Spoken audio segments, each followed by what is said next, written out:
saludo, bienvenidos a una edición más de Pulso Empresarial en Popular Televisión.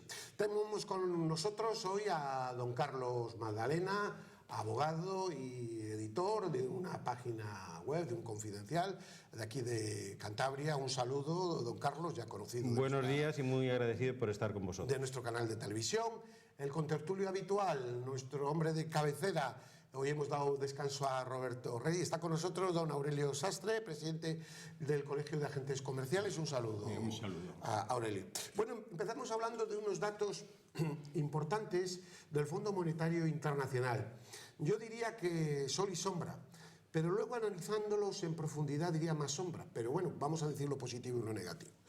Habla el Fondo Monetario Internacional, que a veces no acierta ni una, eso es verdad, porque corrige los datos cada sí cada no, que el crecimiento en España va a ser el doble del que había previsto, cosa que ya les deja al pie de los caballos. Y habla de un crecimiento total para el año que viene en torno al 1,6, 1,8, más cerca del 2. Y para este un 1,2, cuando daba un 0,9, un 0,8. Unos datos yo creo que puede situar a España entre los países de más crecimiento de la vieja Europa, lo que es algo positivo. Sin embargo, resultado de eso. El resultado de esto, sin embargo, no se traduce totalmente, ni muchísimo menos, en muy pequeña instancia en el paro. Y habla que para el año 2019 el paro, aunque va a descender pues del 24, de la media aproximadamente, va a estar todavía en un 18,7%. Una cuestión que es realmente alta, muy alta y muy lento, muy lento. Significa mucho dolor por medio. Y lo que es más importante, y es algo que en este programa hemos tratado muchas veces, don Aurelio y yo sobre todo, pero también otros invitados, es que habla de una pérdida de poder adquisitivo de los ciudadanos, que tiene una relación directa luego con el aumento de la demanda interna.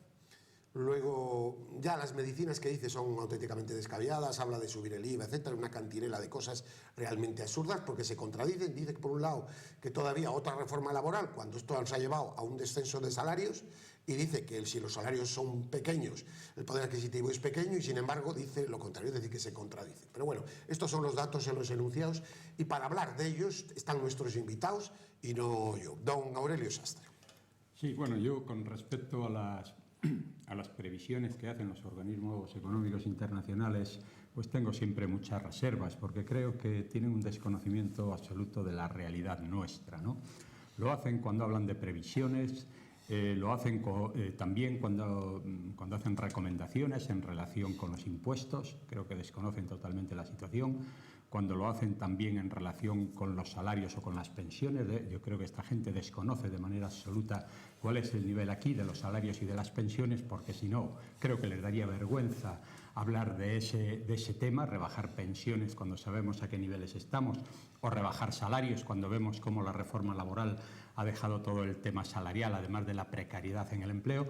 Por tanto, estas recomendaciones que hacen parten de un desconocimiento absoluto. Por tanto, el que ahora digan que, hombre, que se habían equivocado, que las previsiones van a ser del doble, pues esto es así. Yo entiendo, y además siempre lo hemos dicho, que esas previsiones no eran realistas, porque si se conoce un poco la situación, y termino enseguida, si se conoce un poco la realidad económica, industrial y de empresa española, pues se sabe que son estructuras muy endebles, que un simple viento las destruye, las tira, es como un campamento.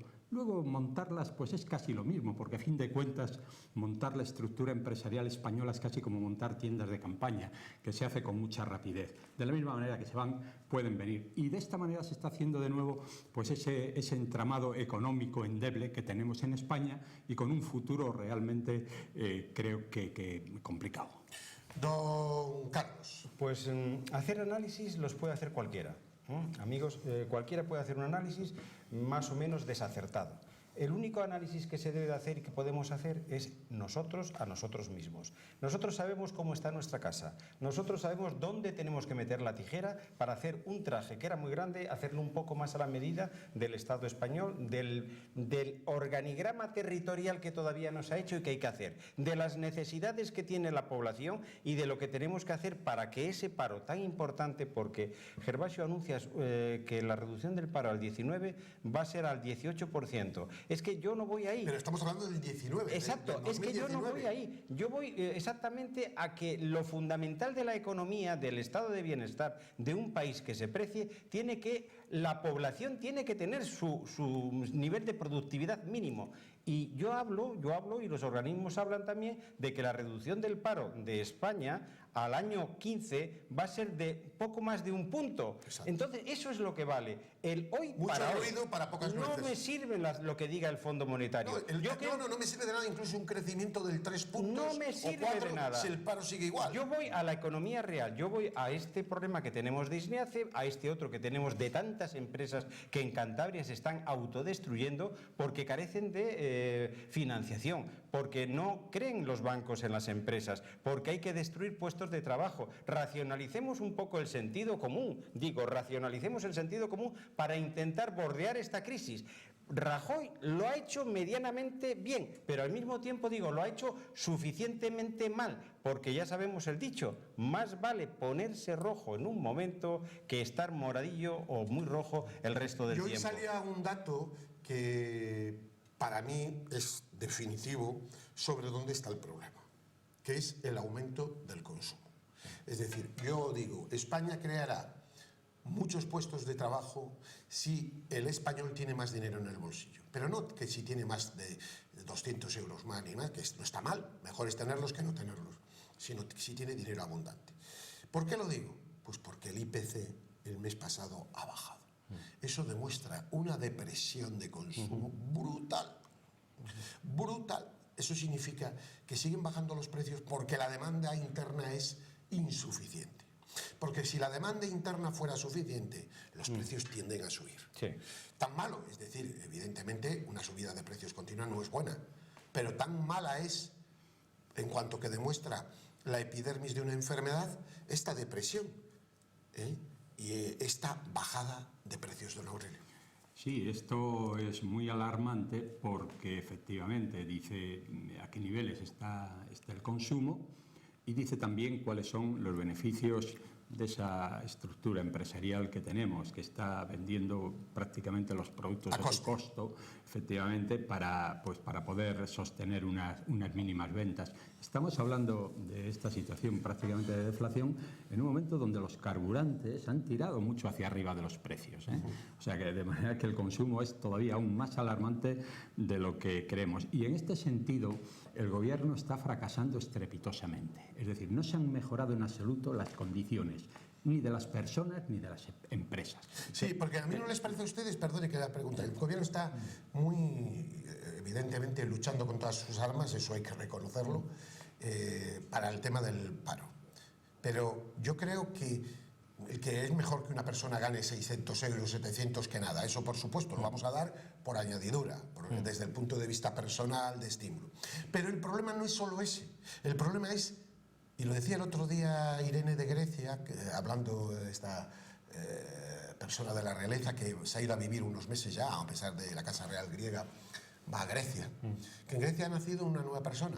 El pobre que trabaja, que no llega a fin de mes. Y que les ves con trajes pues casi pidiendo para poder completar, porque no hay la asistencia que en España. Bueno, pues este es el riesgo, perdone que le he contado.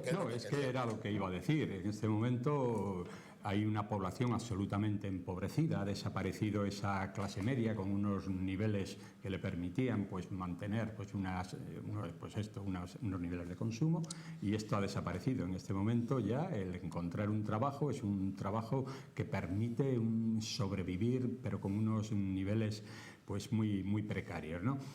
Mantener una sociedad pobre al nivel que en este momento se está instaurando, se está implantando, y además con pocos visos de que a corto plazo esto cambie, esto no puede hacer que un país progrese.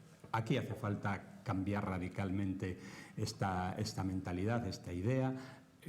hay que hacer las leyes que se hacen, esto que se ha hecho, la reforma laboral, pues tiene mucha culpa de esto que está sucediendo, ha dejado, digamos, que en manos de las empresas totalmente las riendas, y ya sabemos que si no hay un equilibrio, pues la tendencia siempre será en una determinada dirección. De manera que o se adopta una política salarial más racional que permita a la gente vivir de acuerdo con lo que una sociedad moderna exige, o esto va totalmente a la quiebra.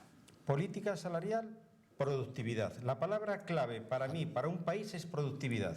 Y también ahí se ven los datos de un descenso de la productividad. Ahí es donde tenemos que tocar un poquitín el botón, porque desde que yo estoy trabajando, por ejemplo, ya van 34 años, he tocado mucho las empresas y siempre hemos tocado el tema productividad.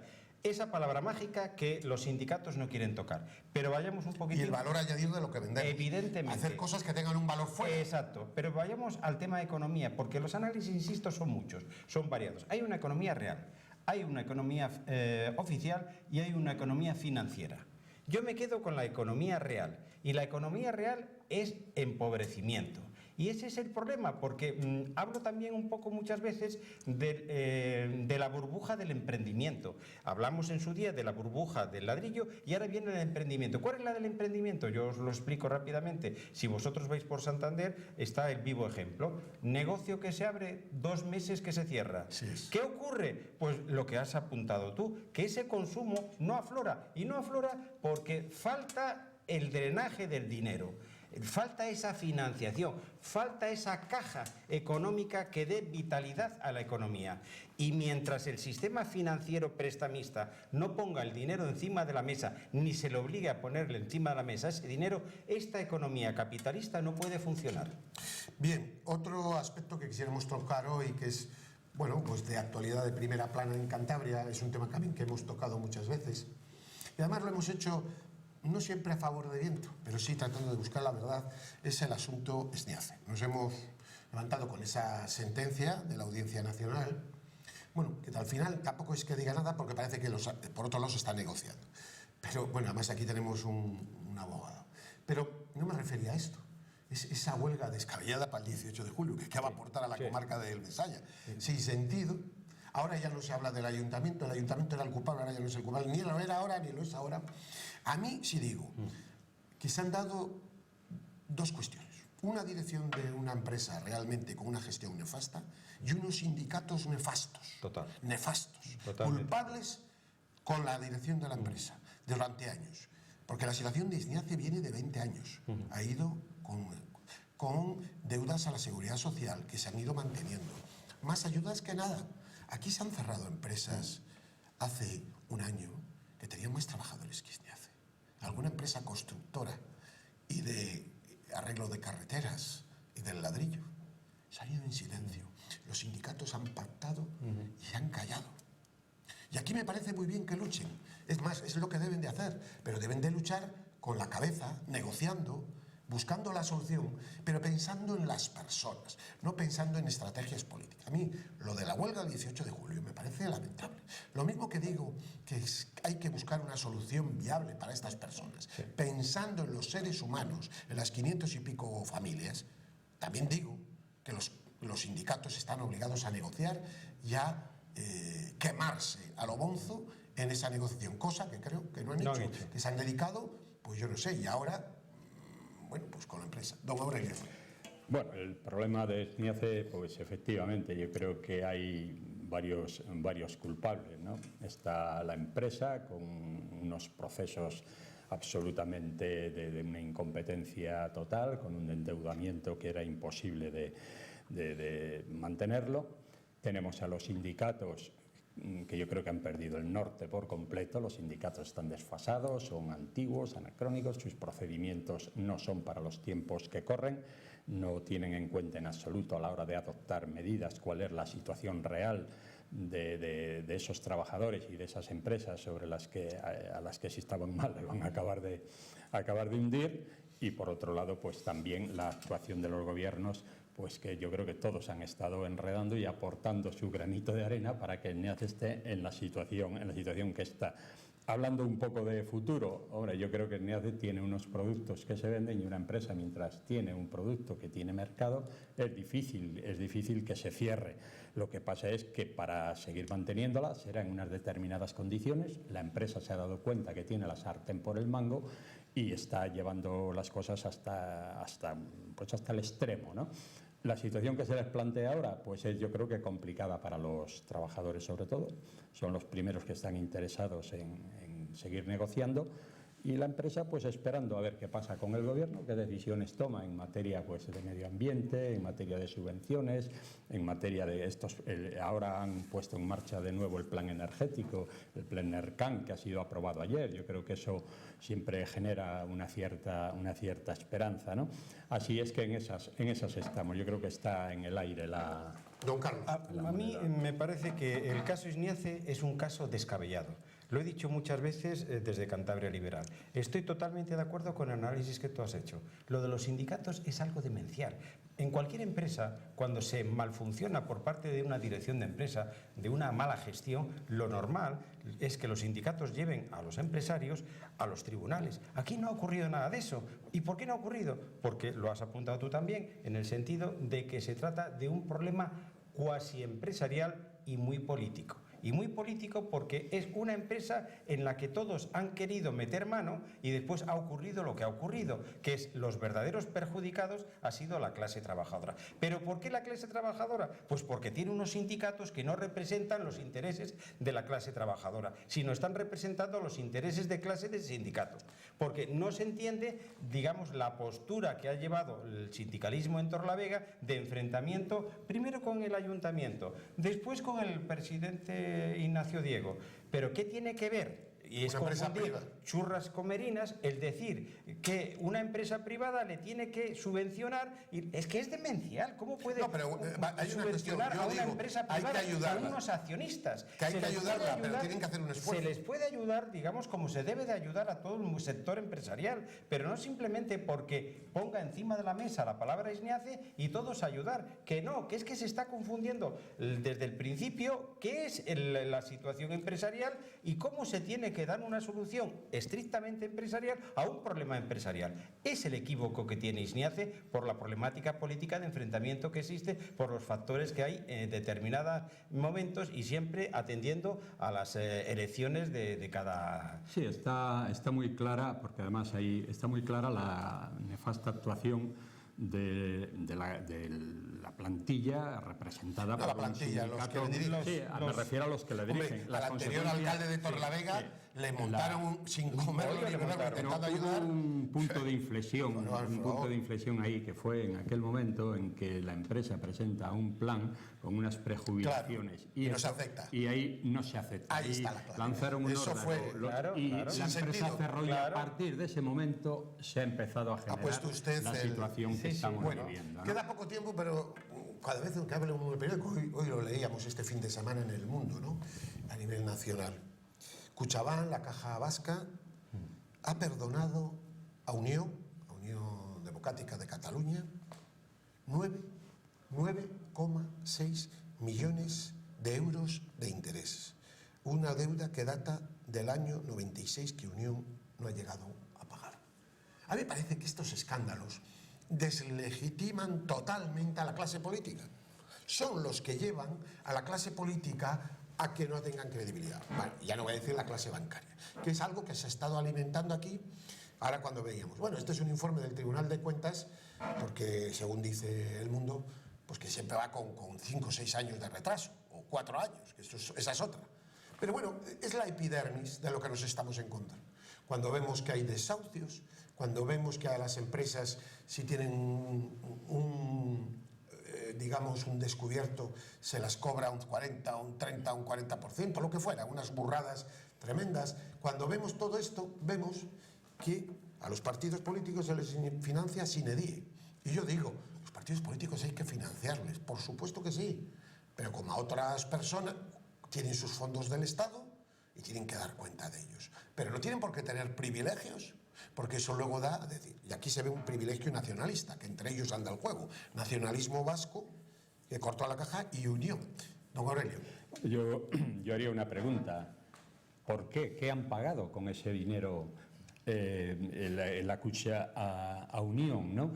Esto, desde luego, desprestigia totalmente a todo el sistema, desprestigia a los partidos políticos, porque este es el señor que vive en el Palace, me parece, ¿no? Que lleva toda la vida ahí, nunca sabemos qué es lo que ha hecho, aparte de sacar mucho dinero al Estado por esos pocos votos que los nacionalistas normalmente yo diría que han manejado económicamente muy bien. Entonces, aquí la pregunta que hay que hacer, y si no investigarlo, a ver, ¿cuál es la razón por la que una caja vasca, en este caso, ha perdonado esa barbaridad de dinero, 9 millones, claro, hablamos de 9 millones de euros, traduzcámoslo a pesetas, ¿no? 9,6 casi 500 millones. Y nos echaríamos las manos a la cabeza, ¿no? 1.500 millones de pesetas. Entonces, habría que preguntar a ver por qué esta entidad que está haciendo desahucios, que está presionando mucho a la gente, pues porque en este momento han quedado en el paro y no pueden pagar sus deudas, ¿por qué razón perdona 10 millones de euros? Fíjese usted, si ese dinero lo hubiera dedicado a un partido esa político, caja cuando era una caja a la obra social. No es que perdone,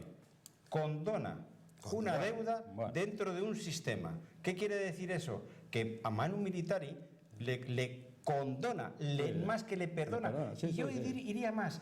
Le condona una subvención permitida, porque es también un tema de subvención. Nosotros, los ciudadanos, muchas veces estamos diciendo de que hay que acabar de una vez por todas con las subvenciones a los partidos políticos, a las COEs, a los sindicatos, que primero están los ciudadanos, que primero están las personas, que si las personas lo están pasando mal, por favor, las empresas lo están pasando peor, como vemos el tema de Isniace. Lo que no es de recibo es que los partidos políticos sigan teniendo, los sindicatos igual, y las agrupaciones empresariales lo mismo. Pero, don Carlos, esto no es un tema de una gran gravedad. Yo creo que es de juzgado de guardia. ¿Pero qué ocurre? Que es que son los mismos con diferentes collares, que es que estamos siempre lo mismo, que cómo vamos a terminar con digamos, pseudo falacia, engaños que están lanzando constantemente a los ciudadanos.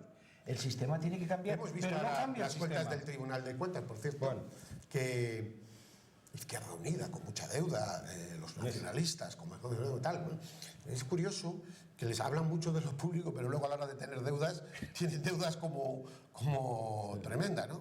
De donaciones. Es decir, que la regeneración del sistema es algo que es imposible si se hace desde la epidermis, por estos grupos que son Podemos, etc., ¿no?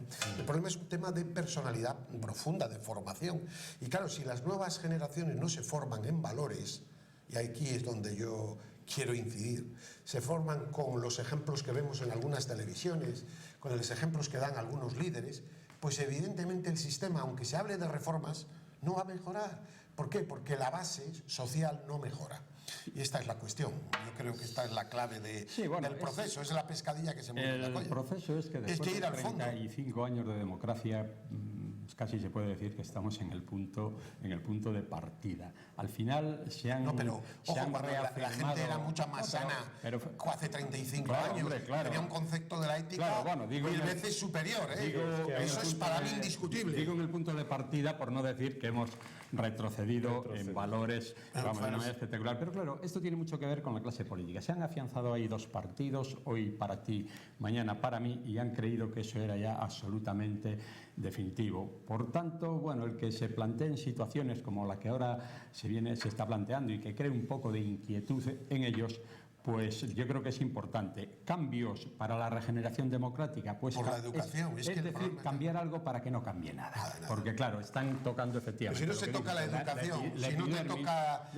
Pensar que ahora la regeneración democrática va a venir porque gobierne la lista más votada en los ayuntamientos, bueno, me parece un chiste, ¿no? Y además se les ve... Bueno, pero que den el paso de las listas abiertas, que ese es el que debieron de dar. Tiene que haber una reforma electoral. El gran paso sería el de la ley electoral, el cambio, modificación de la ley, es fundamental. Es fundamental. Y las listas abiertas sería segunda vuelta, no primera vuelta y después que los concejales, diputados elijan al alcalde, presidente autonómico. Segunda vuelta y que los ciudadanos al final se mojen Ese sería la Pero los democracia. partidos políticos no quieren, porque pierden el poder. No Claro, quieren, claro. van a perder el poder. No, el poder como partido, porque la gente seguiría perdiendo el partido. Pero claro, en el momento que el alcalde cual o el diputado cual tenga muchos votos y sea independiente en el sentido de que le avale la población, va a hacer frente en cuestiones de lobby. Va a ser un alcalde, un presidente más libre, más independiente. Dice, me han votado los ciudadanos, no me han votado los diputados, no me han votado los concejales.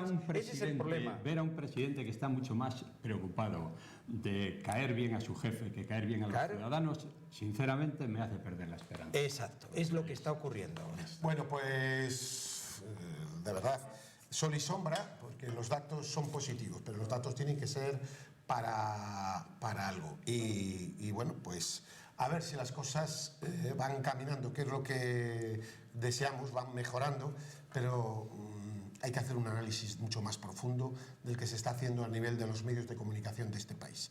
El análisis es que hay que echar primero el hormigonar el suelo, y para hormigonar el suelo hay que cambiar la educación. Lo estamos viendo ya no solo por los informes como PISA, etcétera, etcétera, sino en la cuestión de valores. Es que la cuestión de valores acaba siendo la clave de todo el sistema. Una sociedad con valores es una sociedad responsable, que le gusta la paz, que es honrada, etcétera, etcétera. Una sociedad que se fija en esos programas basura que están dando tantas televisiones, que son un auténtico desastre, etcétera, etcétera, en las que solo son discusiones, sean programas de políticos o sean programas de variedad o de lo que fuera, pues es... El otro día me lo decía, las televisiones, algunas televisiones de España dan veneno en vena. Y es verdad, están desintegrando, contribuyendo a desintegrar la sociedad. Es así de grave y así lo creo, dada la influencia que tienen en capas de población poco formadas. Don Carlos Madalena, muchísimas gracias. Don Aurelio, muchísimas gracias. Gracias. Que tengan ustedes una feliz semana. Paz y bien.